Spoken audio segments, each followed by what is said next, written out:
This is how to avoid an aching wrist when working on your computer, and aching wrist coming from the keyboard, and specifically the mouse.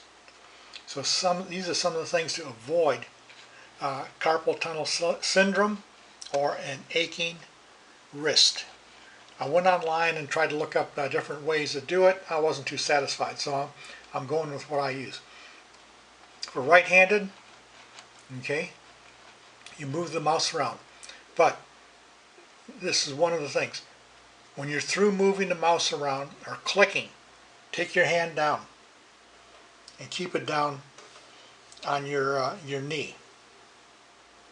And by the way, this is my cloth, so when I'm recording the guitar at the desk with my microphone there, my guitar, if it bumps into the desk, I don't scratch it up. Don't want to scratch up my beautiful Ramirez guitar.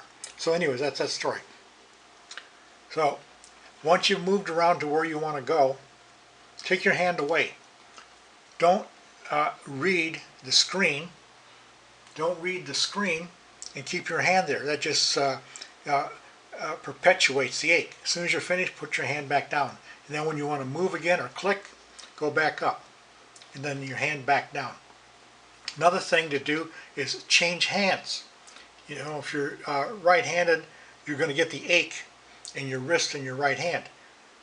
What to do is I take the mouse over the back of the monitor and I bring it down on the left side. So now I'll work a while, and it's not that difficult, switching hands, work a while with the mouse on the left side, and this relieves the stress on the right wrist. Another thing to do is, you got your screen up, okay, is use the up and down buttons to move along the screen. So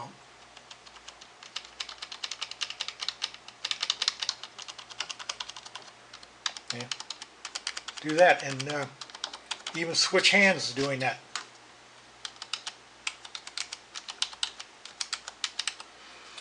Now, I don't do a lot of typing, so that's not the problem. If you do a lot of typing though, maybe you want to get a program that you speak into and it types for you, give you some relief. This is some of the ideas I've come up with for relieving stress on the wrist for carpal tunnel syndrome, and it works. Switching hands, take your hand away from the mouse and use these up and down arrows to move.